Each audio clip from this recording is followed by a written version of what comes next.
అస్థిరమైన మనసు. ఎవరు ఎప్పుడు చెప్పారో, ఎలా చెప్పారో అన్న సంగతులు కూడా ఆలోచించాం. దావీదు చేసిన నేరం ఉరియా భార్య యందు తప్ప మరి దేని యందు అతడు ఎప్పుడు కూడా ఎక్కడ కూడా తప్పు చేసినట్లుగా లేదు అనే సంగతులు కూడా ధ్యానించాము. మరి అతను పాపం చేయగా దేవుడు ఎలా హెచ్చరించాడో ఆ సంగతుల విషయాలను కూడా మనం ధ్యానించి వచ్చాము. అంటే తప్పు చేసి ఆగిపోకుండా సాగిపోయే విధానాన్ని మనము ఆ ప్రార్థనను మనం జ్ఞాపకం చేసుకుంటున్నాం.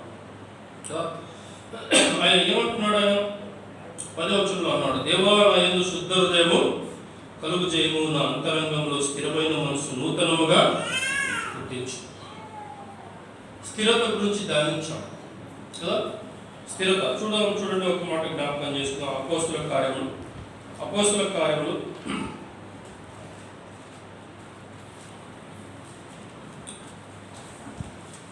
11వ అధ్యాయం, అపోస్తుల కార్యములు 11వ అధ్యాయం 22-23 వచనం. అతడు వచ్చి దేవుని కృపను చూచి సంతోషించి ప్రభువును స్థిర హృదయంతో హత్తుకొనవలన్న అందరినీ హెచ్చరించెను. కాబట్టి దేవుడు ఎలా హత్తుకోవాలంట? స్థిర హృదయం.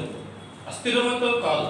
లోకంలో ఉన్నప్పుడు లోకంలో ఒక రీతిగా, సంఘంలో ఉన్నప్పుడు సంఘంలో ఒక రీతిగా, కదండి, కుటుంబంలో ఉన్నప్పుడు కుటుంబంలో ఒక రీతిగా కాదు. ఎక్కడ ఉన్నా కానీ ఒక మనసు అనేదిని ఎలా కుదుర్చుకోవాలంటే స్థిరంగా కుదుర్చుకోమంటున్నాడు. తర్వాత మనం చూస్తున్నాం. చూడండి, మరొక మాట కూడా మనం ధ్యానం చేసుకుందాం. 16వ అధ్యాయం, అపోస్తలుల కార్యం 16వ అధ్యాయం 5వ వచనం చూడండి. ఏమంటున్నాడు? కనుక సంఘములు విశ్వాసమందు స్థిరపడి అనుదినము లెక్కకు విస్తరించుచూ ఉండెను. కాబట్టి ఈ వర్తమానం నేను వెళ్ళడం లేదు, కానీ ఒక మాట మీకు చూపిస్తున్నాను. అంటే ఏమంటే సంఘములు విశ్వాసమందు స్థిరపడి, హృదయముందు స్థిరత, విశ్వాసమందు మనస్సునందు స్థిరత కదండి, విశ్వాసమందు స్థిరత. కాబట్టి స్థిరత అనేది విశ్వాసకి చాలా ప్రాముఖ్యమైనది అని మనం చూస్తూ ఉంటున్నాం. మరి అస్థిరత అవడానికి ఎన్నో శోధనలు వస్తాయి, శ్రమలు వస్తాయి, కానీ స్థిరముగా మనం ఉండాలి అన్నట్టుగా అక్కడ మనం చూస్తూ ఉంటున్నాం. మరి కొరింథీయులకు రాసిన పత్రికలో 15వ అధ్యాయం, మొదటి కొరింథీయులకు రాసిన పత్రిక 15వ అధ్యాయం 58వ వచనం మనం చదువుకుందాం. ఏమంటున్నాడు? కాగా నా ప్రియ సహోదరులారా, మీ ప్రయాసము ప్రభువునందు వ్యర్థం కాదని ఎరిగి స్థిరులను కదలిని వారును ప్రభు కార్యాభివృద్ధి ఎప్పటికీ ఆసక్తులై ఉండుడి. నిజానికి ఎంత మాటలు పౌలు రాస్తాడంటే ఆ మాటలు చదువుతూ ఉంటేనే, ధ్యానిస్తూ ఉంటేనే అంత ఆనందంగా ఉంటుందండి కదా. అందుకొరకు ఇక్కడ మనం చూస్తుంటున్నాం. ఏమంటున్నాడంటే, కాగా నా ప్రియ సహోదరులారా, మీ ప్రయాసము ప్రభువునందు వ్యర్థం కాదు. ఇది మాత్రం బాగా గుర్తుపెట్టుకోండి. సంఘంలో కానీ మరి ఏదే ప్రభు విషయంలో చేసిన పరిచర్య ఎప్పటికీ వ్యర్థం కాదండి. ప్రభు చెప్పాడు ఒక దగ్గర సువార్తలో, ఏమంటున్నాడు? నా పేరిట గిన్నెడు చన్నీళ్ళు ఇచ్చినా వారు ప్రతిఫలము పోగొట్టుకున్నారు. గిన్నెడు చన్నీళ్ళు ఇచ్చినా కానీ దానికి కూడా ప్రతిఫలం ఇస్తాడంట దేవుడు. కాబట్టి దేవుడు ప్రతిఫలం ఇచ్చేవాడు. కాబట్టి ఆ విషయాలు జ్ఞాపకం ఉంచుకుందాం. తర్వాత ఏమంటున్నాడు? స్థిరులను కదలిని వారును. కాబట్టి స్థిరత కలిగిన వారుగా ఉండాలి, స్థిరులుగా ఉండాలి, కదలని వారిగా ఉండాలి. శ్రమలలోను, ఇరుకులోను, ఇబ్బందులోను, సాతాను శోధనలోను అన్నిటిలో జయించుకుంటూ ముందుకు వెళ్ళిపోతూ ఉండాలి, సాగిపోతూ ఉండాలి. అందుకొరకే మనం చూస్తూ ఉన్నాం. ప్రభు కార్యాభివృద్ధి ఎప్పటికీ ఆసక్తులై ఉండుడి అన్నాడు కదా. అందుకొరకే మనం చూస్తూ ఉంటున్నాం. ఇంకా స్థిరత. తర్వాత పేతురు రాసిన మొదటి పత్రిక 5వ అధ్యాయం చూడండి. పేతురు రాసిన మొదటి పత్రిక 5వ అధ్యాయం 9వ వచనం. లోకమందున్న మీ సహోదరులందరూ ఈ విధమైన శ్రమలు నెరవేర్చుచున్నవని ఎరిగి విశ్వాసమందు స్థిరులై వారిని ఎదిరించుడి.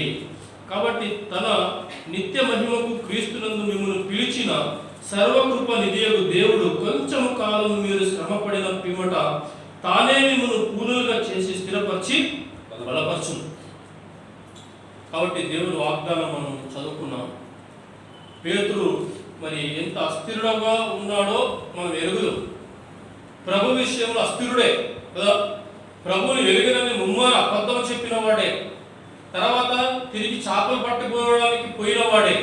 కానీ అలాంటి పేతురును దేవుడు ఏం చేశాడు? స్థిరపరిచాడు, బలపరిచాడు.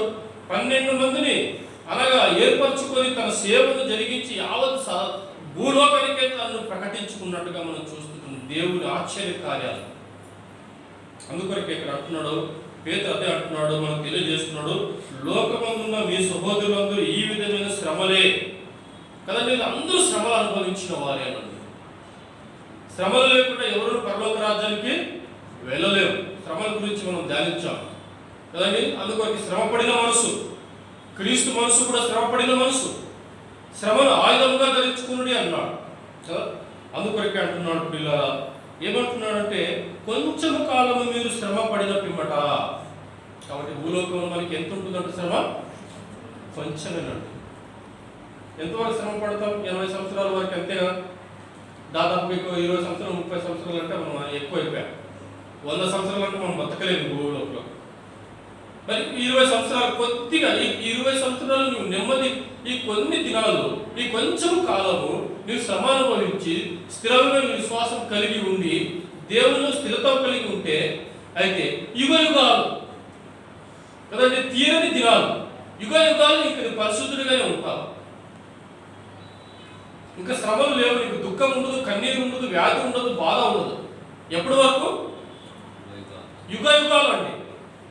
దేవుని ముఖ కాంతిలో మనం జీవిస్తాం. అలాంటి సౌభాగ్యాన్ని దేవుడు మనకు అనుగ్రహించాడు. అందుకొరకే పేతురు అంటున్నాడు, కొంచెము కాలం కదా, కొంచెం కాలం మీరు శ్రమ పడిన పిమ్మట తానే మిమ్మల్ని పూర్ణులుగా చేసి స్థిరపరచును. కాబట్టి పూర్ణం చేస్తాడు దేవుడు, మనల్ని పరిపూర్ణులుగా చేస్తాడు ఆయన, స్థిరపరుస్తాడు ఆయన. భూలోకంలో కొంచెము మనకు శ్రమ ఉంటుంది. ఆ శ్రమల వల్ల ఒకవేళ అస్థిరత రావచ్చు.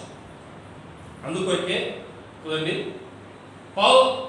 దావీదుకు ఏమొచ్చింది? శోధన వచ్చింది. ఆ శోధనలో అస్థిరుడయ్యాడు.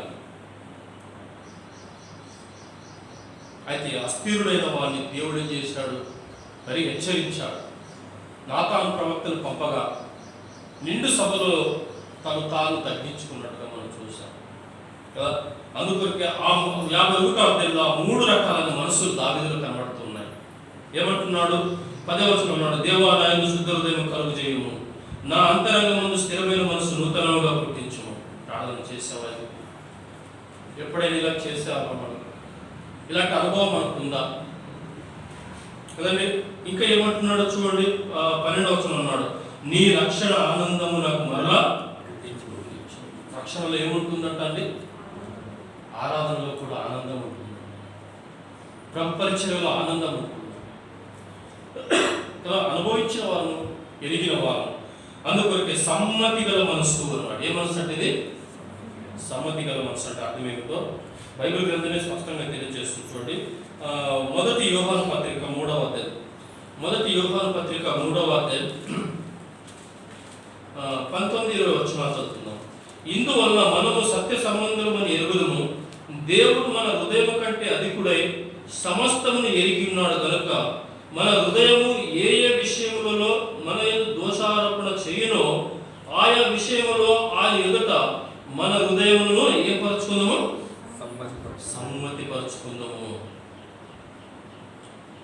హృదయం ఏం చేస్తుంది? ఇక్కడ దోషారోపణ చేస్తుంది. దావీదు హృదయం, దేవా నాలో శుద్ధ హృదయం కలుగుచేయి అని ఎందుకు అంటున్నాడు?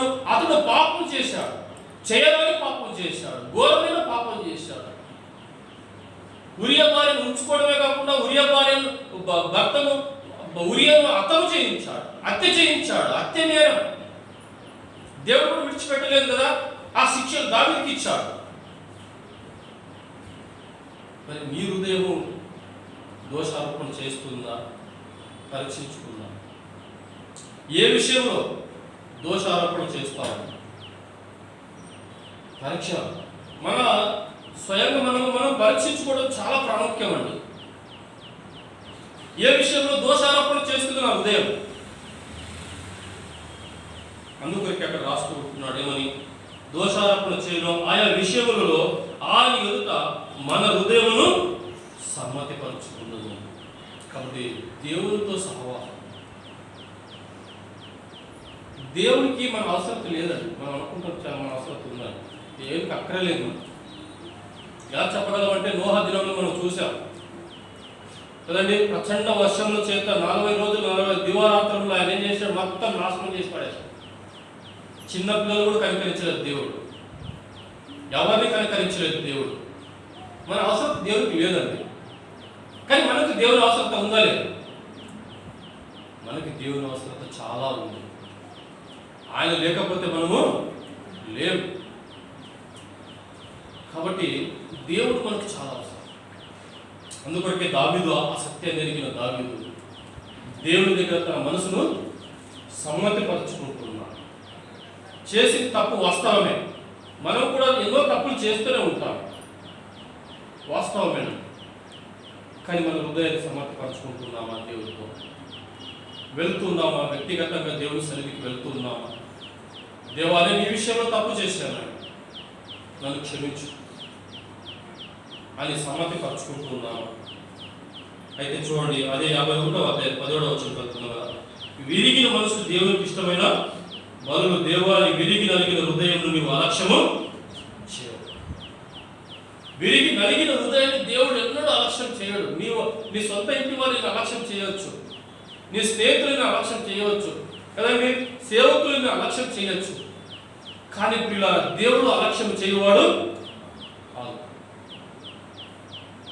కాబట్టి పిల్లల మనసు అనేది చాలా ప్రాముఖ్యమైన మాట.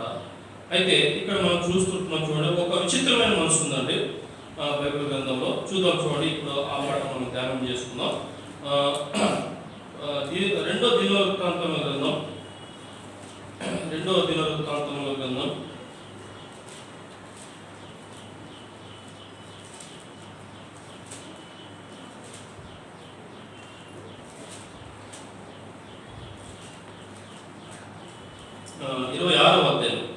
26వ అధ్యాయం 16వ వచనం మనం చదువుతున్నాం చూడండి. చాలా విచిత్రమైన మనసు మనకు కనబడుతుంది ఇక్కడ. 2వ దినవృత్తాంతముల గ్రంథం 26వ అధ్యాయం 16వ వచనం. అయితే అతడు స్థిరపడిన తరువాత అతడు మనసును గర్వించి చెడిపోయింది కదా. ఎవరైనా స్థిరపడితే, స్థిరంగా ఉంటే ఇంకా బలంగా పొందేవారిని చూస్తున్నాం. అస్థిరుడైన దావీదు స్థిరమైన మనసును అడిగి స్థిరత పొందిన తర్వాత మరి ఎప్పుడు పాపం చేయలేదు. దేవుడికి అంత ఇష్టడుగా ఉన్నాడు.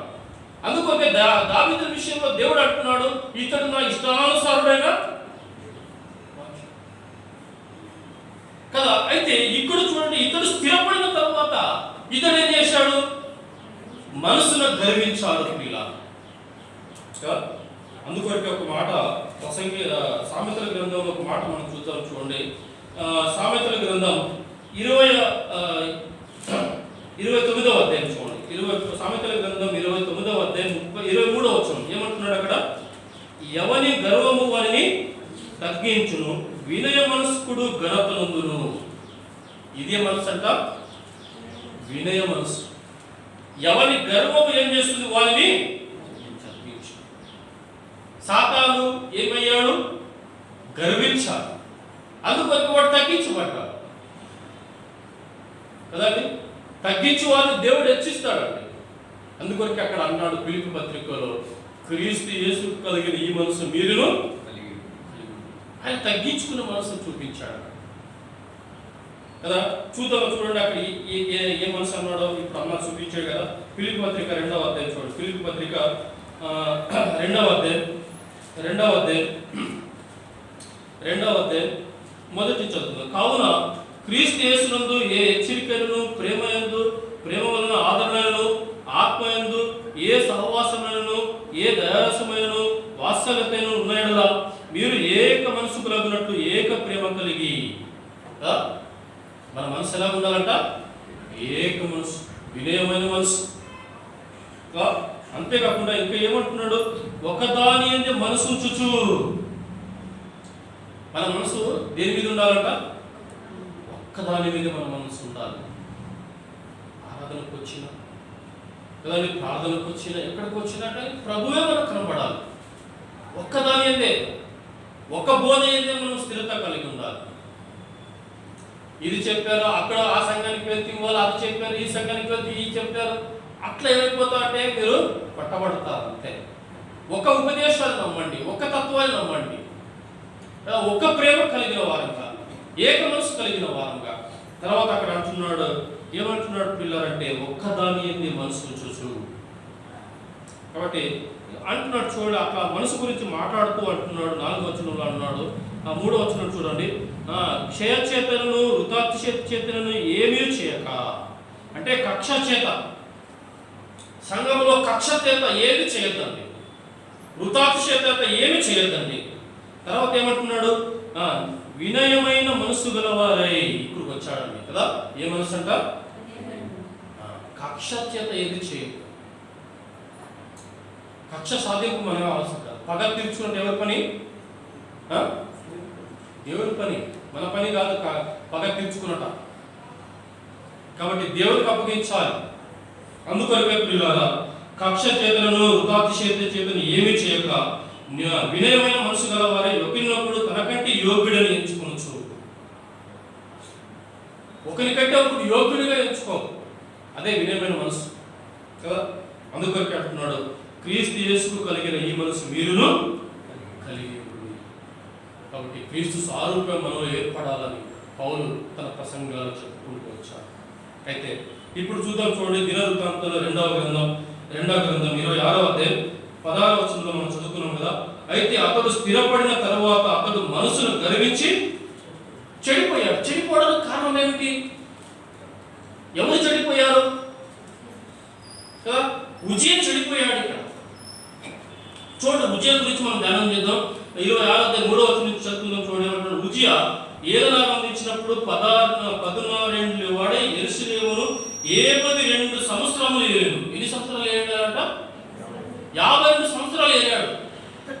దావీదు 40 సంవత్సరాలు ఏలాడు. సౌలు 40 సంవత్సరాలు ఏలాడు. అయితే ఎక్కువగా ఇక్కడ ఏలింది ఉజ్జియా అంటే 52 సంవత్సరాలు ఏలాడు ఇజ్రాయేలు. అయితే 52 సంవత్సరాలు ఎప్పటి నుంచి ఏలాడు? 16 సంవత్సరం నుండి. యుక్త వయసు అంటే ఎవరి కాలం నుండే ఏలిన ఆరంభించినట్టుగా మనం చూస్తూ ఉన్నాం. చూడండి, అతని తల్లి యెరూషలేము కాపాస్తులలో, ఆమె పేరు ఎకోల్యా. అతడు తన తండ్రి అయిన అమజ్య చర్య అంతటి ప్రకారము యెహోవా దృష్టికి యథార్థముగా ప్రవర్తించెను. దేవుని ప్రత్యక్షత విషయమును తెలివి కలిగి జకర్యా దినములలో అతడు దేవుని ఆశ్రయించెను. అతడు యెహోవాను ఆశ్రయించినంత కాలము దేవుడు అతనిని వర్ధిల్ల చేసి, బాల్య దశలోనే యథార్థముగా దేవుని మీద ఆధారపడి ఆయన ఆశ్రయించుకొని మరి నడిచిన వాడు ఉజ్జియా. అక్కడ రాస్తూ ఉంటున్నాడు చూడండి, ఆయన వర్ధిల్లో చేసిన దేవుడు. చూడండి ఎంత నమ్మదగిన దేవుడు, ఆలోచన చేయండి. మనం ఆయన ఆశ్రయిస్తే ఆయన ఏం చేస్తాడు? వర్ధిల్లో చేస్తాడండి. ఆయన మీద ఆశ్రయపడాలి మనం. అందుకొరకు ఇక్కడ ఏమంటున్నాడు? ఉజ్జియా వర్ధిల్లను అన్నాడు. అతడు బయలుదేరి, 6వ వచనం, అతడు బయలుదేరి ఫిలిష్తీయులతో యుద్ధం చేసి గాతు ప్రాకారమును, యజ్ఞే ప్రాకారమును, అషోడోతు ప్రాకారమును పడగొట్టి అషోడోతు దేశంలోని ఫిలిష్తీయుల ప్రదేశంలోను ప్రాకార పురములను కట్టించెను. ఫిలిష్తీయులలోను గుర్బాయాలలో నివసించిన అరబీలతోనూ మోహనీయులతోనూ అతడు యుద్ధము చేయగా దేవుడు అతనికి సహాయము చేశాడు. అంటే దేవుడు రుచి చూచిన వాడు. దావీదు అన్నాడు, రుచి చూచి ఎరిగితిని యెహోవా తమ్ముడు.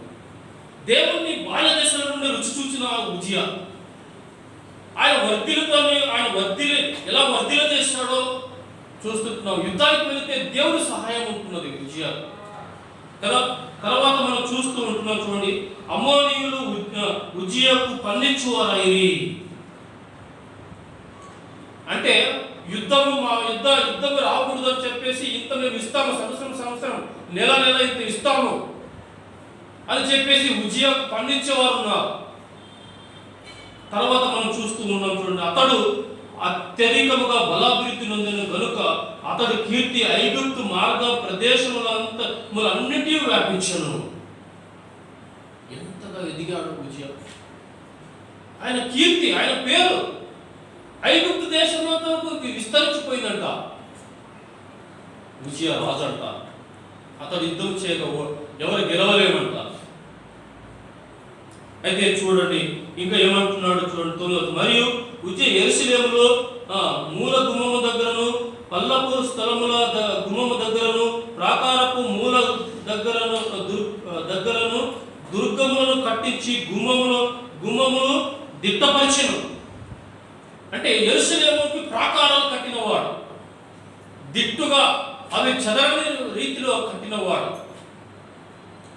యెరూషలేమును ఒక్కసారి జ్ఞాపకం చేసుకుంటే పిల్లలు, ఎన్ని సంవత్సరాలు ఎన్ని యుగాలు గడిచిపోయిన యెరూషలేములో ఇప్పటికీ కొన్ని పాత గోడలు అలాగే ఉన్నాయి. వారు కట్టిన గోడలు అలాగే నిలిచాయి. ఈస్ట్ గేట్ గోల్డెన్ గేట్ అంటారు. అది మెస్సే వస్తేనే తెలుస్తాడు అని ఆ ద్వారం ఇప్పటికీ ఉంది. ఆనాడు కాలంలో కట్టిన గోడలు ఇప్పటికీ ఉన్నాయండి. ఆ ప్రాకారాలు ఇప్పటికీ ఉన్నాయి. అన్ని సంవత్సరాలు అయిపోయినా కానీ ఆ ప్రాకారం చెట్టు చెదరలేదు. చూడండి, ఉజియా కట్టించిన ఆ భాగాలు కూడా అలాగే ఉన్నట్టుగా మనం చూస్తుంటున్నాం. గుమ్మములు దిట్టపరిచిన, అది కాక షేపాల ప్రదేశంలోని మైదాన ప్రదేశంలో అతనికి విస్తారమైన పశువులు ఉండగా అతడు అరణ్యములో దుర్గములను కట్టించి అనేకమైన బావులను త్రోవించెను. వ్యవసాయమందు అతడు ఆపేక్ష గలవాడే గనుక పర్వతములోను కర్మేలులోను అతనికి వ్యవసాయకులను ద్రాక్ష తోటను పనివారును కలిగి ఉండిరి. మంచి వ్యవసాయకుడు, మంచి ఆర్కిటెక్ట్ కదండి, మంచి యుద్ధశూరుడు. అంటే ఇవన్నీ దేనిని బట్టి? ఆయన సహాయం, ఆయన ఆశ్రయించిన దాన్ని బట్టి. వ్యవసాయంలో కూడా ప్రవీణుడే. తర్వాత మనం చూస్తున్నాం, చూడండి 11వ వచనం, యుద్ధమునకు ఉజియాకు సైన్యము కలిగి ఉండెను. అందులోని యోధులు రాజు అధిపతుల్లో అనన్య అనువాని చేతి కింద ఉండిరి. ఖజానదారుడగు మాయాషయు ప్రధానమంత్రియగు యెషీయేలును వారికి లెక్క ఎంతైనదని చూచి వారి పటాలము గల ఏర్పరచుకునే వారండిరి. వారి పితరుల ఇండ్లు పెద్దల సంఖ్యను బట్టి పరాక్రమశాలులు 2670 మంది అయిరి. కదా 2000 కదండి, అక్కడ మనం చూస్తున్న 2670 మంది 70 మంది ఏమున్నారు? వీళ్ళకు పరాక్రమశాలులు ఉన్నారు. తర్వాత 13వ వచనం, రాజులకు సహాయం చేయుటకై శత్రువులతో యుద్ధము చేయుటయందు పేరు పొందిన పరాక్రమశాలులైన 3,07,500 మంది యొక్క సైన్యము వారి చేతి కింద ఉండెను. ఎంత పెద్ద సైన్యం ఉందా! 3,00,000 మంది లేదా 3,70,000 మంది. ఇంత గొప్ప సైన్యం, ఇంతమంది పరాక్రమశాలులే, అందరూ పరాక్రమశాలులే. యుద్ధానికి వెళితే సోలనేది లేదు, ఓడిపోయింది లేదు ఉజియా కాలంలో కదా. అయితే చూద్దాం, చూడండి 14వ వచనం, ఉజియా ఈ సైన్యమంతటికి నీ డాలును, ఈటెలను, శిరశస్త్రములను, కవచములను, విల్లును, ఒడిసెలను చేయించను. 3,00,000 మందికి ఇన్ని డాలులు, ఇన్ని కత్తులు, ఇన్ని శిరశస్త్రాలు, ఇంత ఆభరణాలు, వారికి ఇంత పొడిగించాలి. ఎంత డబ్బు ఉండాలి ఉజియాకు, ఎంత సిరి సంపద ఉండాలి ఉజియాకు కదా. ఇంత గొప్ప సైన్యం ఉంది ఉజియాకు. తర్వాత 15వ వచనం, మరియు అతడు అంబులనేమి పెద్ద రాళ్ళనేమి ప్రయోగించుటకై, అంబులు తర్వాత పెద్ద పెద్ద రాళ్ళను ప్రయోగించడానికి కొరకై కదా ఏం చేశాడంటే చూడండి, పెద్ద రాళ్ళనేమి ప్రయోగించుటకై ఉపాయశాలను కల్పించిన యంత్రములను యెరూషలేములో చేయించి. యంత్రములు అంటే పెద్ద పెద్ద రాళ్ళను విసిరే యంత్రాలు కూడా చేయించి పెట్టాడంట ఉజియా. అంటే ఎంత జ్ఞానం కలిగిన ఉజియా, ఎంత నైపుణ్యత కలిగిన ఉజియా. మరి చూస్తూ ఉంటున్నాం, ఏమంటున్నాడు? అతడు స్థిరపడటం వరకు అతనికి ఆశ్చర్యకరమైన సహాయము కలిగిన కనుక అతని కీర్తి దూరముగా వ్యాపించెను. ఎంత స్థిరంగా ఉన్నాడో చూడండి. అయితే పిల్లారా, మనం చదువుకున్న మాట 16వ వచనం, అతడు స్థిరపడిన తర్వాత అతడు మనసున గర్వించి చెడిపోయాడు. కాబట్టి ఎంత ప్రమాదకర మనసు, ఎలాంటి వారినైనా పడగొట్టేస్తుంది మనసు. కాబట్టి పిల్లలు, అందుకొరకే క్రీస్తు యేసు కలిగిన మనసు మీరును కలిగి ఉంది. కాబట్టి మనసులో ఎప్పటికీ కూడా గర్వం రాకూడదు.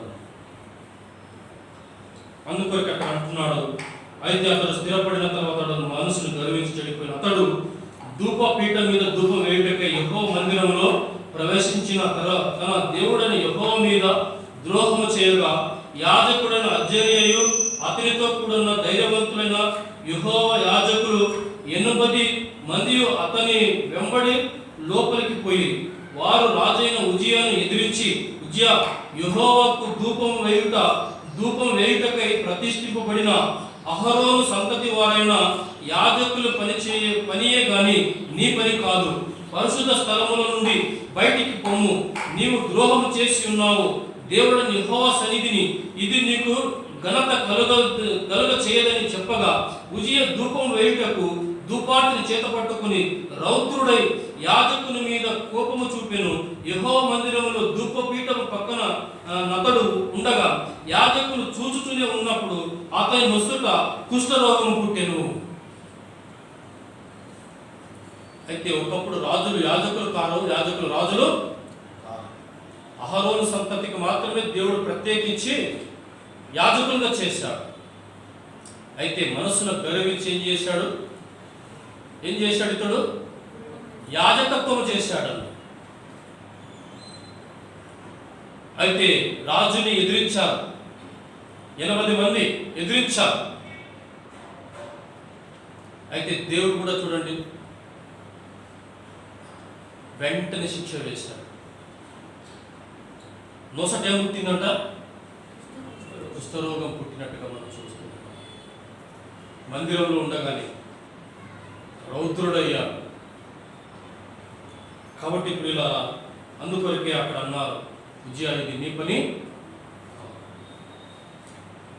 దేవుడు కృపవరాలు మనందరికి ఇచ్చాడు. ఎవరెవరి పని ఆ కృపవరాలు తెలియజేస్తాయి మనకి. కాబట్టి కనుక మనం అన్నీ చేయదగినవి కావు. అందుకొరకే పౌలు తన పత్రికలు రాస్తాడు. చూపించుకోవడానికి మనకు సమయం చాలదు కాబట్టి నేను వెళ్తూ ఉన్నాను. ఒక శరీరానికి పోల్చాడు సంఘాన్ని. కన్ను చేయవలసిన పని కన్నే చేయాలి, చేయాల్సిన పని చేయాలి, కడుపు చేయాల్సిన పని కడుపే చేయాలి. ఇవన్నీ కూడా పని దేవుడు మనకు నియమించి ఇచ్చాడు.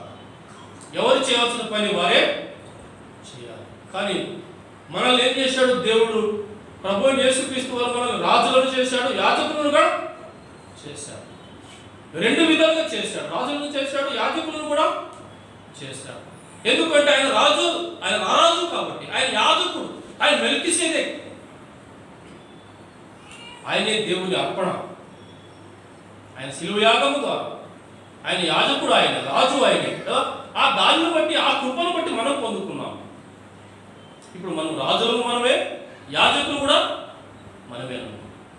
రాజులని యాజక సమూహంలో దేవుడు మనల్ని చేర్చాడు, ఒక రాజ్యంగా చేశాడు. అయితే అందుకొరకే చూద్దాం. చూడండి, ఇంకా ముందుకు చదువుకుని ముగిద్దాం. చూడండి 20వ వచనం. ప్రధాన యాజకుడైన అజర్యయును యాజకులందరూ అతని వైపు చూడగా అతడు నొసట కుష్ఠము కలిగిన గలవాడై ఉండెను గనుక వారు తడవు చేయక అక్కడ నుండి అతనిని బయటికి వెళ్ళగొట్టది. యెహోవా తన్ను మొత్తినని ఎరిగి బయటికి వెళ్ళుటకు తాను త్వరపడెను. రాజైన ఉజియా తన మరణం వరకు కుష్ఠరోగి ఉండెను. కుష్ఠరోగి యెహోవా మందిరంలోనికి పోకుండా ప్రత్యేకింపబడిన గనుక అతడు ప్రత్యక్షముగా ఒక ఇంటిలో నివసించుచుండెను. అతని కుమారుడు యోతాము రాజు ఇంటి వారిని అధిపతి అయిన దేశపు జనులకు న్యాయం తీర్చుచుండెను. ఉజియా చేసిన ఇతర కార్యములను గూర్చి ఆమోజు కుమారుడు ప్రవక్త యెషయా రాసెను. ఉజియా తన పితరులతో కూడా నిద్రించెను. అతడు కుష్ఠరోగి ఆయని రాజుల సంబంధమైన శ్మశాన భూమిలో అతనిని పితరుల దగ్గర అతన్ని పాతిపెట్టింది. అతని కుమారుడైన యోతాము అతనికి బదులుగా రాజు అయ్యింది. అంటే ఉజియా తిరిగి వచ్చినట్టుగా ఉందండి దేవుని దగ్గర. పశ్చాత్తాపంతో దేవుని దగ్గరకు వచ్చినట్టుగా ఉందా? సమ్మతి గల మనసు ఉందా? దావీదు వచ్చాడు, సమ్మతి గల మనసు కోరాడు, స్థిరమైన మనసు కోరాడు, విరిగిన మనసు కోరాడు. అంటే మనసు ఎంత ప్రాముఖ్యమైనదో మీకు చెప్తూ ఉన్నాను. కాబట్టి పిల్లల ఈ మాట మనం ఉంచుకుంటే అందుకొరకే మనసులో ఏం పడకూడదు, మనం గర్వపడకూడదు కదా. అందుకొరకు మరొక మాట మనం ఆలోచన చేసుకుంటూ వెళ్దాం. చూడండి, మత్తయి రాసిన సువార్త మత్తయి రాసిన సువార్త ఎందుకంటే మనసు అనేది చాలా ప్రాముఖ్యమైనది. నీవు సాతాన్ని ఎదిరించాలంటే నీ మనసు ఎలా ఉండాలి? కాబట్టి ప్రియులారా, సాతాను ఒకవేళ నేను పడగొట్టినా కానీ నువ్వేం రావాలి? దేవుని దగ్గరే రావాలి. ఉజ్జియా రాలేదు, అయితే దావీదు వచ్చాడు.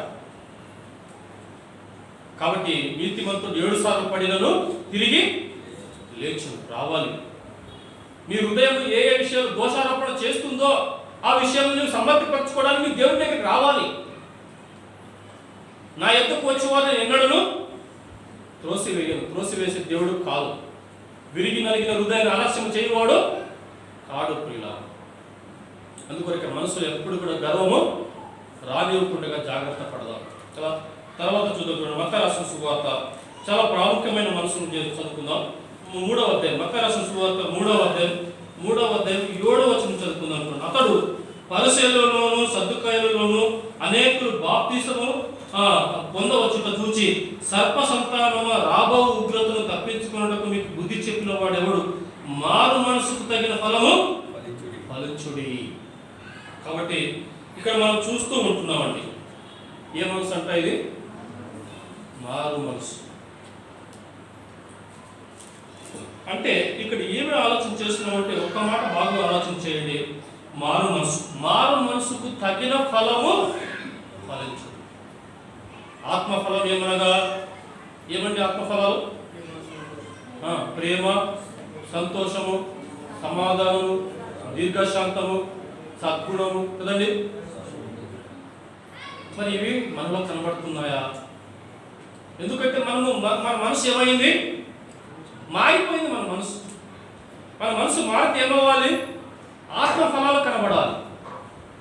తీగ ద్రాక్షవల్లిలో నిలిచి ఉంటేనే కానీ తనంటే తాను ఎలాగా ఫలింపదో అన్నాడు. మరి ఫలిస్తున్నావా నువ్వు? సంఘంలో ఫలిస్తున్నావా? ఎదుగుతున్నావా నువ్వు?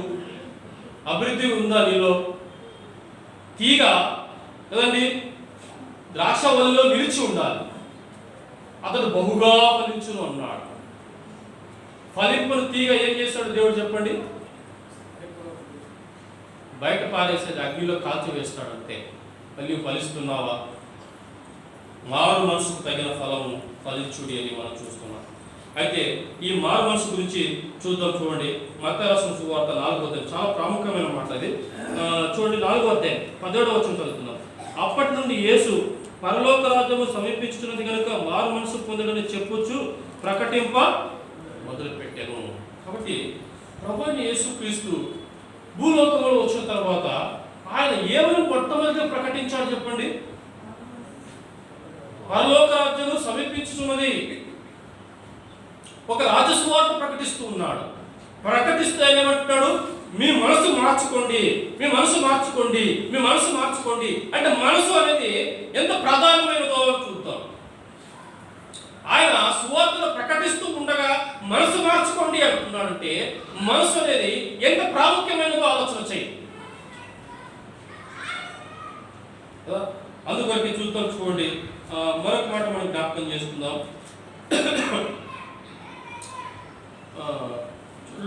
మార్కు రాసిన సువార్త అక్కడ కూడా ప్రభు ఏమని చెప్పాడో చూద్దాం. మార్కు రాసిన సువార్త 1వ అధ్యాయం 4వ వచనం చూడండి. ఏమంటున్నాడు? బాప్తిసం ఇచ్చి యోహాను అరణ్యములో ఉండి పాప క్షమాపణ నిమిత్తం మారు మనసు విషయమై బాప్తిసము ప్రకటించుచు వచ్చెను. తర్వాత 15వ వచనం, కాలము సంపూర్ణమైనదని దేవుని రాజ్యము సమీపించి ఉన్నదని మారు మనసు పొంది సువార్తను నమ్ముడని చెప్పుచు దేవుని సువార్తను ప్రకటించుచు గలిలయకు వచ్చెను. కాబట్టి మార్కు కూడా అదే రాస్తూ ఉన్నాడు. ఆయన ఏమని ప్రకటించాడంటే నువ్వు మారు మనసు చెందు, నువ్వు మనసు మార్చుకో. బట్టలు కాదని మార్చుకోవాల్సింది. తెల్ల బట్టలు వేసుకుంటే పరిశుద్ధం కాలేదు, నల్ల బట్టలు వేసుకుంటే బాలేదు. బట్టలు కాదు మారాల్సింది. ఏం మారాలి? మనసే మారాలి. దావీదు ఏం మార్చుకున్నాడు? మనసు మార్చుకున్నాడు. ఉజ్జియా ఎక్కడ చెడిపోయాడు? మనసులో చెడిపోయాడు. కాబట్టి ప్రభువైన యేసుక్రీస్తు కూడా భూలోకంలో ఉండగా ఏం మార్చుకోమంటున్నాడు? మనసు మార్చుకో. మనసు మారితే నువ్వన్నీ మారుతావు, నీ బ్రతికే మారిపోతుంది. కాబట్టి ప్రియులారా, మనసు మార్చుకోమంటున్నట్టుగా మనం చూస్తూనే ఉన్నాం కదా. అందుకొరకే మరొక భాగంలో కూడా మనం చూద్దాం. చూడండి, మత్తయి రాసిన సువార్త 11వ అధ్యాయం, మత్తయి రాసిన సువార్త 11వ అధ్యాయం 20వ వచనం. పిమ్మట ఏ పట్టణంలో ఆయన విస్తారమైన అద్భుతములు చేసినో ఆ పట్టణంలో వారు మారు మనసు పొందకపోవటం వలన ఆయన వారిని ఇట్లు గద్దింపసాగాను. అయ్యో కొరజిన, అయ్యో బెత్సయిదా, నీ మధ్య చేయబడిన అద్భుతములు తూరు సీదోను పట్టణంలో చేయబడిన ఎడల ఆ పట్టణంలో వారు పూర్వమే గోనె పట్ట కట్టుకొని బూడిద వేసుకుని మారు మనసు పొంది ఉందురు. విమర్శ దినమందు మీ గతి కంటే తూరు సీదోను పట్టణపు వారి గతి ఓర్వదగినదిగా ఉండునని మీతో చెప్పుచున్నాను. కపెర్నహూమ, ఆకాశమును ముట్టుటకు హెచ్చింపబడిదానా, నీవు పాతాళం వరకు దిగిపోదువు. అంటే దేవుడు భూలోకంలో ఉండగా ఆయన పరిచర్యలో ఆయన అద్భుతాలు చేశాడు, విస్తారమైన అద్భుతాలు చేశాడు. ఎక్కడ చేశాడు ఆయన? కొరజీలోను, బెత్సయిదాలోను, తర్వాత మరి చూసిన కపెర్నహూము, ఈ 3 ప్రాంతంలో చాలా అద్భుతాలు చేశాడు దేవుడు. ఎన్నో ఆశ్చర్య కార్యాలు చేశాడు. గుడ్డి వారికి, పక్షవాయుల వారికి, కుష్ఠరోగులకి అన్ని అద్భుతాలు చేశాడు. కానీ వారి మనసు ఏం చేసిందట? మారలేదు అంటున్నాడు. ఆయన అదే బాధపడుతున్నాడు. ఇన్ని అద్భుతాలు చేసినా, ఇన్ని ఆశ్చర్య కార్యాలు చేసినా, అయితే ఎందుకు వీళ్ళు మనసు మారలేదు? సృష్టికర్తకే ప్రశ్న. మన మధ్య ఎన్ని అద్భుతాలు చేశాడు. తల్లి గర్భంలో పిండములు ఉన్నప్పుడే మనల్ని రూపించి ఏర్పరచుకున్నాడు. ఈ విషయం మర్చిపోదండి. ఆయన ఏర్పాటు చేసుకున్నాడు నిన్ను నన్ను, ఒక ప్రత్యేకించుకున్నాడు నిన్ను నన్ను. కాబట్టి ఇలా మారు మనసు అనేది ఎంత ప్రాముఖ్యమైనదో మనం చూస్తూనే ఉన్నాం. తర్వాత చూడండి, లూకా రాసిన సువార్త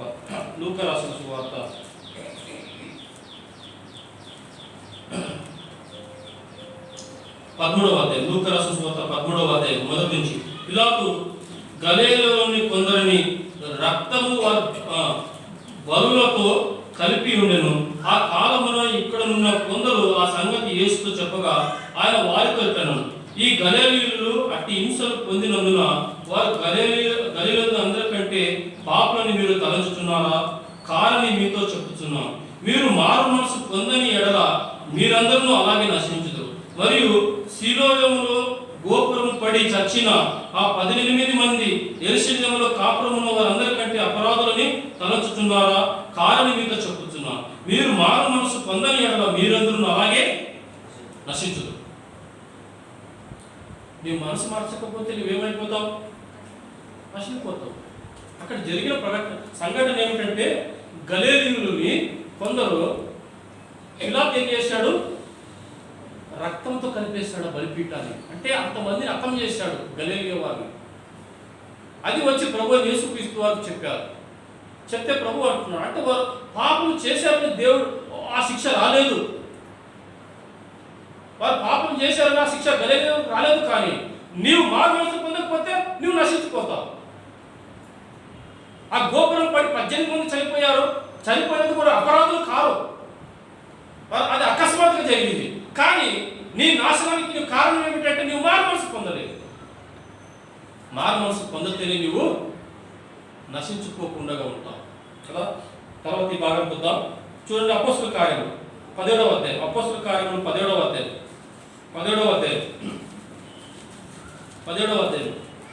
30వ వచనం మనం చదువుకుందాం. 17వ అధ్యాయం 30వ వచనం ఏమన్నాడు?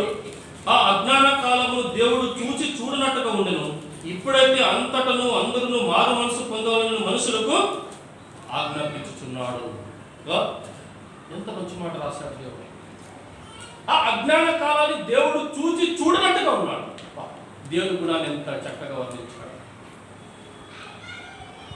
అప్పటి నుంచి సహించుకుంటూనే వచ్చాడు. ఆయన అందరినీ సహిస్తూ ఉన్నాడు. ఆ అజ్ఞాన కాలం, ప్రభువు యేసుక్రీస్తు రాక కాలం, అది అజ్ఞాన కాలంగా దేవుడు ఎంచుకున్నాడు. విధులు ఇచ్చినా, నియమాలు ఇచ్చినా, నిబంధనలు ఇచ్చినా తొలగిపోయారు. అది అజ్ఞాన కాలంగా ఎంచుకున్నాడు. కానీ ఇప్పుడు అన్నాడు, ఇప్పుడు ఏ కాలం ఇది? జ్ఞానం కలిగిన కాలం ఇది. ప్రభువు యేసుక్రీస్తు వారు ఆ శిలువ మరణం పొందుట ద్వారా మనసును మార్చడానికి ఆయనే బలి అయిపోయాడు. సృష్టికర్త బలి చూసేలా మీరు మారు మనసు పొందుతారా? నిన్ను సృష్టించిన నీ కన్న తండ్రి ఆ శిలువ మీద వేలాడబడిన ఆ రక్తము కారుతున్న ఆ వికారమైన శ్రమలు, నీ మనసు మారాలి, నీవు మారాలి. అందుకొరకే ఆ బలియాగం అద్భుతాలు చేసిన మారలేదు కదండి. అందుకొరకే అపోస్తలుల కార్యం 2వ అధ్యాయంలో చూస్తున్నాం. మీరు సిలువ వేసిన యేసే ప్రభు గారు క్రీస్తు గారు చేసి ఉన్నప్పుడు పేతురు ప్రసంగంలో నొచ్చుకున్న వారు 3000 మంది. సిలువను గురించిన వార్త విన్న వెంటనే 3000 మంది నొచ్చుకున్నారు. కారణం మనసు మారడానికి కొరకే ఆయన సిలువలో బలియాగం అయ్యాడు కదా. అందుకొరకే మనం చూసుకుంటున్నాం మారు మనసు. కాబట్టి మనసు మార్చుకోవాలంటున్నాడు. ఆ అజ్ఞాన కాలాన్ని దేవుడు చూడనట్టుకున్నాడు. కానీ ఇప్పుడైతే తన కుమారునే వధించిన తర్వాత అయితే ఈ కాలము ఆయన గణనీయకు తీసుకుంటూ ఉన్నాడు. ఈ కాలము విలువైన కాలం. ప్రభువైన యేసుక్రీస్తు వారు చనిపోయి తిరిగి లేచిన ఈ కాలం రక్షించబడిన నీవెంత గొప్పవాడో నీవు ఆలోచన చేయి. నీ మనసు మార్చడానికి కొరకే ఆయన బలియాగం అయ్యాడన్న మనసును చూస్తూ ఉంటున్నాను. కాబట్టి ప్రియులారా, అందుకొరకే ఆయన చూడనట్టుగా ఉన్నాడు. ఇప్పటికి కూడా కొంతమందిని మనల్ని కూడా చూడనట్టుగా ఉంటున్నాడు. ఎందుకు? మారు మనసు పొందుకుంటున్నాం కదా. తర్వాత మనకు పాటు మనం ఆలోచన చేద్దాం. లూకా రాసిన సువార్త 16వ అధ్యాయం. లూకా రాసిన సువార్త 16వ అధ్యాయం 30 వచనం మనం చదువుకుందాం. చూడండి ఏమంటున్నాడు అక్కడ. అతడు తండ్రివైన అబ్రహామా, అలాగనవద్దు. మృతులలో నుండి ఒకడు వారి ఎద్దకు వెళ్ళినడల వారు మారు మనసు పొందురని చెప్పాను. అందుకు అతడు మోసే ప్రవక్తలను వారు వీని ఎడల మృతుల నుండి ఒకడు లేచిన వారు నమ్మరని అతనితో చెప్పాను. అంటే ధనవంతుడు లాజరు కథలో ఆ ధనవంతుడు ప్రాధాన్యపడుతున్నాడు. అయ్యా, మృతుల నుండి ఒకరిని పంపించి ఈ స్థలం ఘోరమైనది, ఇది యాతన కలిగిన స్థలము, ఇక్కడ నీళ్ళు కూడా దొరకవు, ఇది అగ్నిగుండం. నా సహోదరులు దీనికి రాకుండా కదా వారికి మారు మనసు పొందడానికి వారికి స్వార్థికులను పంపించు. అబ్రహాం అంటున్నాడు. ఏమంటున్నాడు? మోసే ప్రవక్తలు ఉన్నారు. అంటే ఇది ఎప్పుడు జరిగిన కథ? మోసే కాలంలో జరిగిన కథ. అయితే మోసే ప్రవక్తలు ఉన్నారు. మృతులలో నుండి ఒకడు లేచి వెళ్ళి చెప్పినా కానీ వారు మారు మనసు పొందరు. కాబట్టి మనసును మార్చుకోరు. కాబట్టి ప్రియులారా, నీ మనసు ఎంత మారాలో చూడండి. 17వ అధ్యాయం చదువుతున్నాం. చూడండి 17వ మొదటి నుంచి. ఆయన తన శిష్యులతో ఇట్లనెను, అభ్యంతరములు రాకపోవుట అసాధ్యము, కానీ ఎవని వల్ల వచ్చిన వానికి శ్రమ.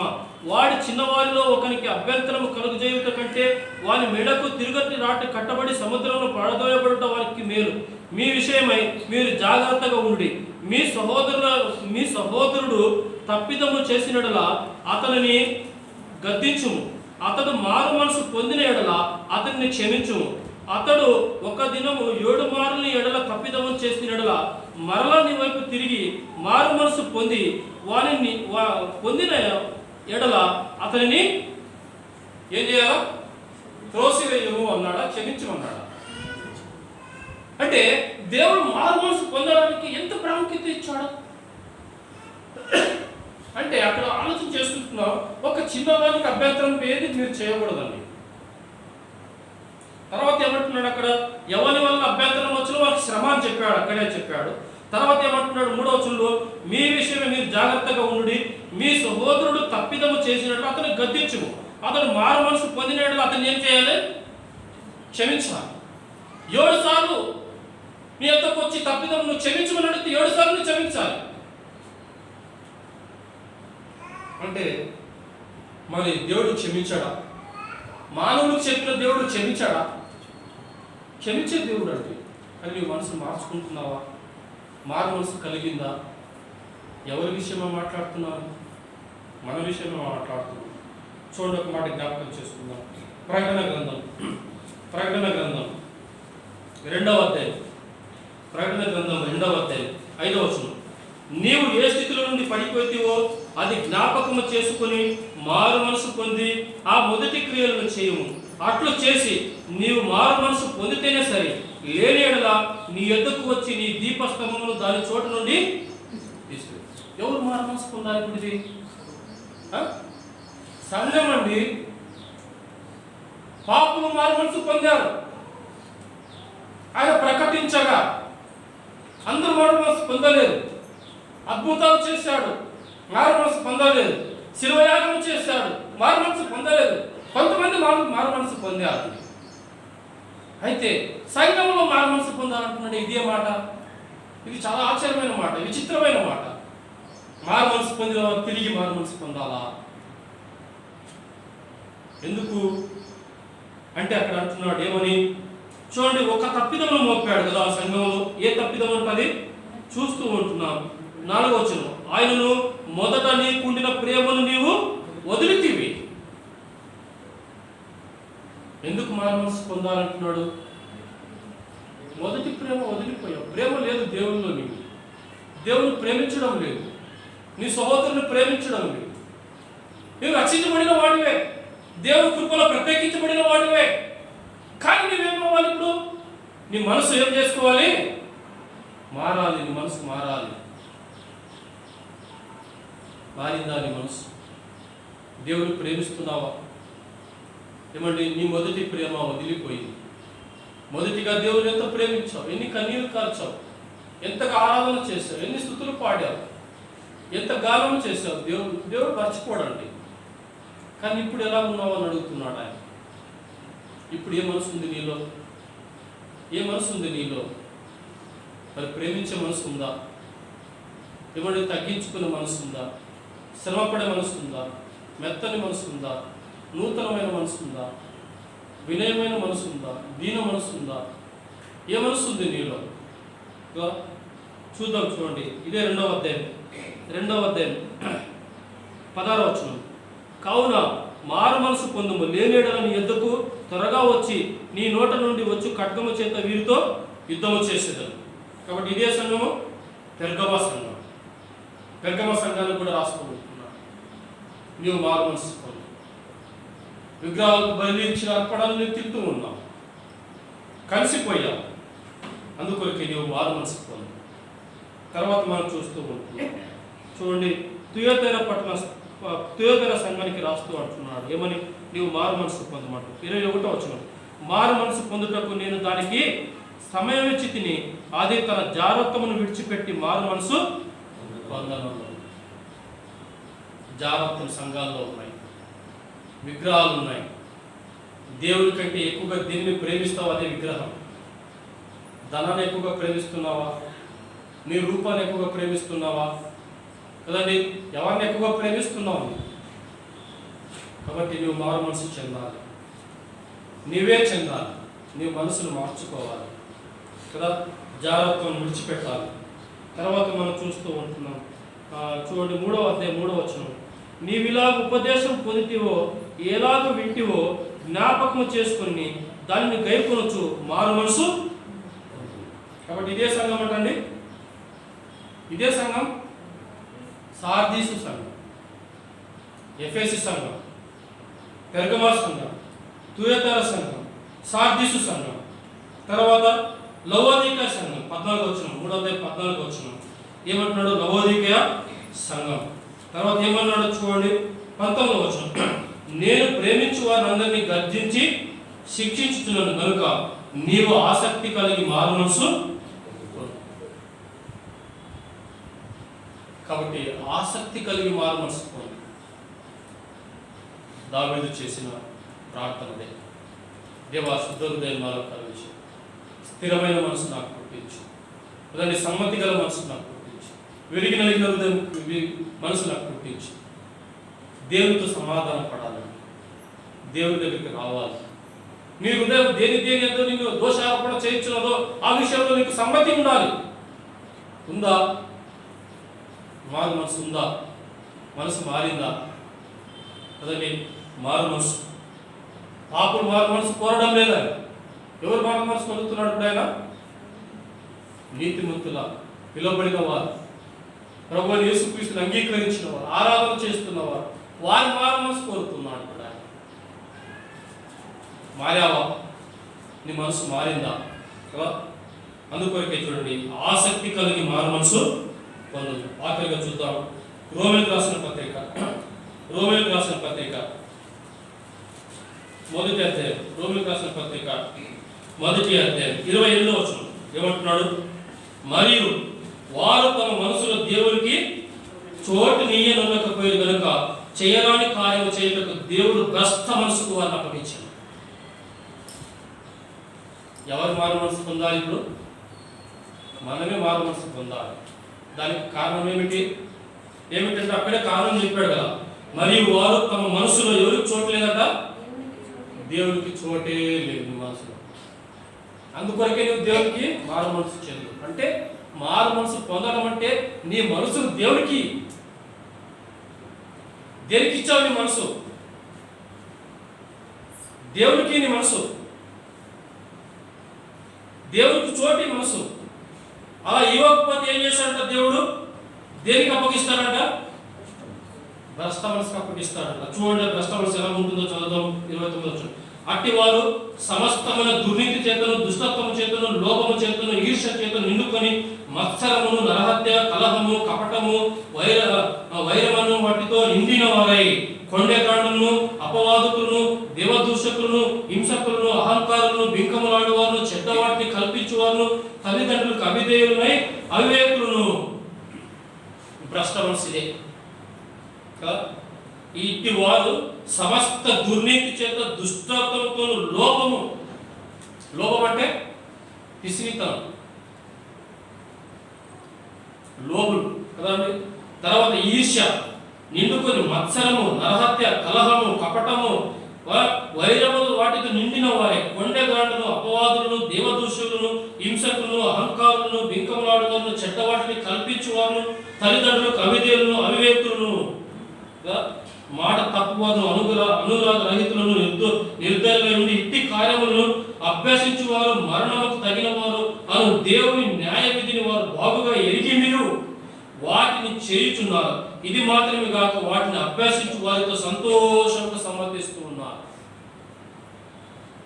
అభ్యసిస్తున్నారంటే ఇవి అలవాటు చేసుకుంటున్నారు. ఎక్కడుంది దేవుని మనసు? దేవునికి చోటు లేదు. అందుకొరకే మారు మనసుకు తగిన ఫలము ఫలించు. ఆత్మ ఫలాలు కనబడతాయి అప్పుడే. కాబట్టి ప్రియులారా, మారు మనసు నీలో ఉందా? మీ హృదయం దోషారోపణ చేస్తూ ఉందా? పరిశీలించుకుందా? దేవుని ఎదురుకు వస్తే దేవుడు క్షమించేవాడు. కాబట్టి దేవా, నా మనసు ఇలా ఉంది. మనసు అనేది చాలా ప్రాముఖ్యమైనది. అందుకొరకే ప్రభువు యేసుక్రీస్తు ప్రకటించినప్పుడు ఏం ప్రకటించాడైనా? మీ బట్టలు మార్చుకోండి, మీ జాతులు మార్చుకోండి, మీ కులాలు మార్చుకోండి అని ప్రకటించలేదా? ఏమో ప్రకటించాడైనా? నీ మనసును మార్చుకో.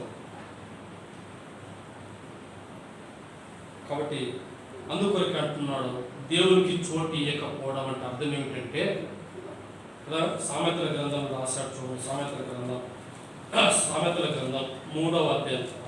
సామెతల గ్రంథం 3వ అధ్యాయం. దేవునికి చోటు ఇవ్వాలని అంటే మాటకు అర్థం ఏమిటంటే అక్కడ రాశాడు. 3వ అధ్యాయం 3వ వచనం చదువు. దయను సత్యమును ఎన్నడూ నుండి విడిచిపోనేకును, వాటిని కంఠభూషణంగా ధరించుకుని నీ హృదయం పలకల మీద వాటిని రాసుకున్నప్పుడు దేవుని దృష్టి ఎందుకు, మనుషుల దృష్టి ఎందుకు నీ దయను మంచివాడు అనిపించుకుందాము. నీ స్వబుద్ధిని ఆధారము చేసుకునక నీ పూర్ణ హృదయంతో యెహోవా యందు నమ్మికొంచుము. నీ ప్రవర్తన అంతటి యందు ఆయన అధికారమునకు ఆయన అధికారము ఒప్పుకోవాలి. దేవా, నీవు నన్ను ఏలు. పౌలు చేసింది అదే. ఏం చేశాడు ఆయన? ఇక జీవించువాడు నేను కాదు, క్రీస్తే నా యందు అధికారం. ఆ క్రీస్తుకు అధికారం ఇచ్చాడు. నీ ప్రవర్తన మీద నీ ఆలోచన ఉండకూడదు. నువ్వు అప్పగించుకో, దేవుని అధికారానికి అప్పగించుకో. ఇదే దేవుని మనసు. దేవునికి ఇవ్వాలన్న మనసు అంటే ఇదేనండి, దేవుని అధికారం ఒప్పుకోవడం. కాబట్టి పిల్లల ఆయన అధికారం మన స్వబుద్ధిని ఆధారం చేసుకోకూడదు, మన బుద్ధి ప్రకారం మనం ప్రవర్తించకూడదు. దేవుని మనసు మీద ఆధారపడదు. నాకు ఒక మాట చూసి ముగిస్తాను చూడండి, సమయం అయిపోయింది.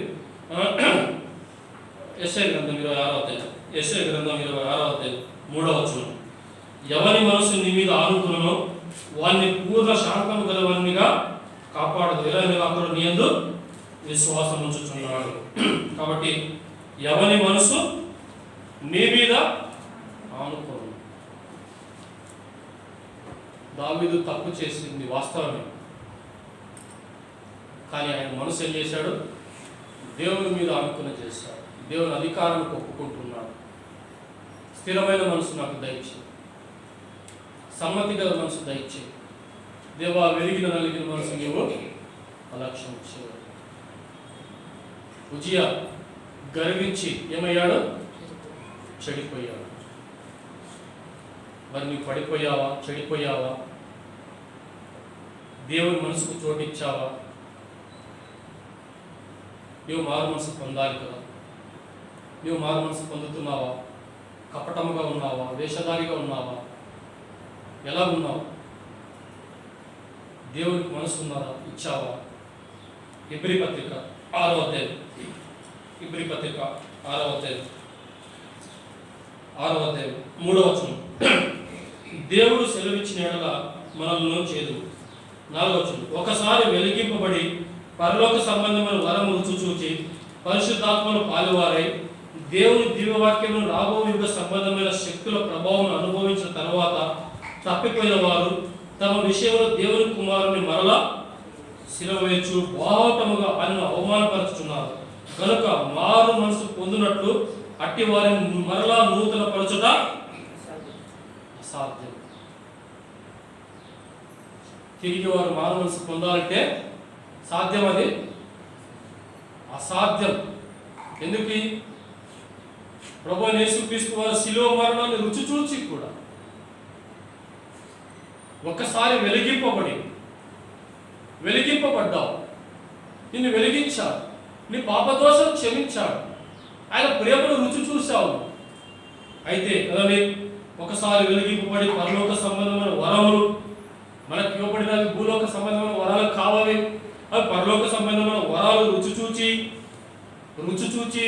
కదండి, రుచి చూచి దేవుని రుచి చూచి, ఆయన ఆనందాన్ని రుచి చూచి, ఆయన అనుగ్రహాన్ని రుచి చూచి, అయితే నేను తప్పిపోతే కదండి పరిశుద్ధాత్మను పాలివారై, పరిశుద్ధాత్మని పొందుకున్నామండి, నా పాలివారమై దేవుని దివ్య వాక్యమును రాబో యుగ సంబంధమైన శక్తుల ప్రభావం అనుభవించిన తర్వాత తప్పిపోతే కదండి. అందుకొరకు అంటున్నాడు, ఏమంటున్నాడు? తన విషయంలో దేవుని కుమారుని మరలా శిలువ వేస్తున్నావు.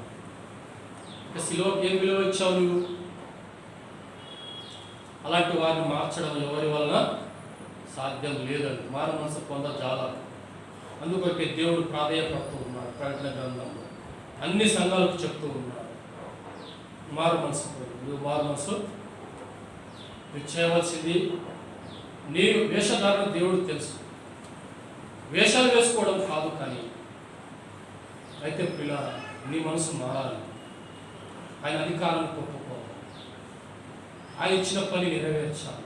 విధేయత, ప్రభువైన యేసుక్రీస్తు వారి విధేయత ఆరాధనలో జ్ఞాపకం చేసుకున్నారు. తండ్రి ఏం చెప్తాడో ఆ మాట పొడవబడ్డాడు. కాబట్టి అలాంటి విధేయత కలిగిన వారుగా ఉన్నాం. ఆఖరి ఒక మాట ఇదే ఇబ్రీ పత్రిక 12వ అధ్యాయం 17వ వచనం ఏమన్నాడు?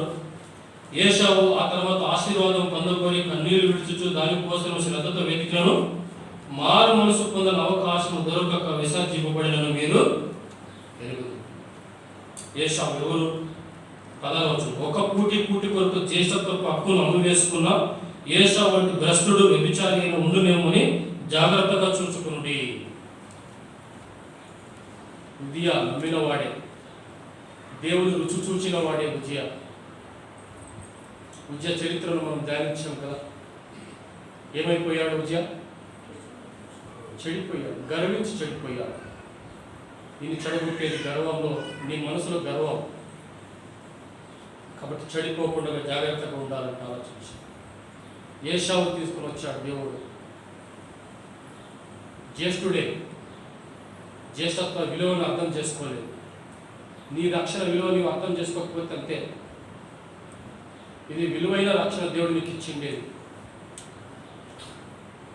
ఈ రక్షణ విలువ అర్థం చేసుకో. ఏషావు అర్థం చేసుకున్న జ్యేష్ఠత్వాన్ని ఒక్క కూటి కొరకు జ్యేష్ఠత్వం హక్కును అమ్మివేసుకున్నాడు.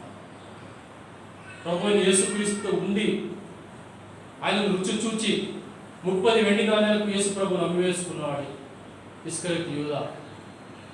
తర్వాత దుఃఖించాడు, లాభం లేదు. ఏషావు కూడా దుఃఖించాడు, ఏడ్చాడు, ఆశీర్వాదం లేదు. మారు మనసు పొందగలక విసర్జించబడింది. నీవు విసర్జించబడతావేమో ఆలోచన చేయి. కాబట్టి ప్రియులారా, దేవుడు ఆసక్తి కలిగి మారు మనసు పొందమంటున్నాడు. పాపలు మారు మనసు వేరే, విశ్వాసులు మారు మనసు వేరే. కాబట్టి ప్రియులారా, మారు మనసుకు తగిన ఫలము ఫలించింది. సాతాను ఎక్కడ ఓడగొడుతున్నాడో నేను అర్థం చేసుకో. నీ మనసులో చెడిపోతావే.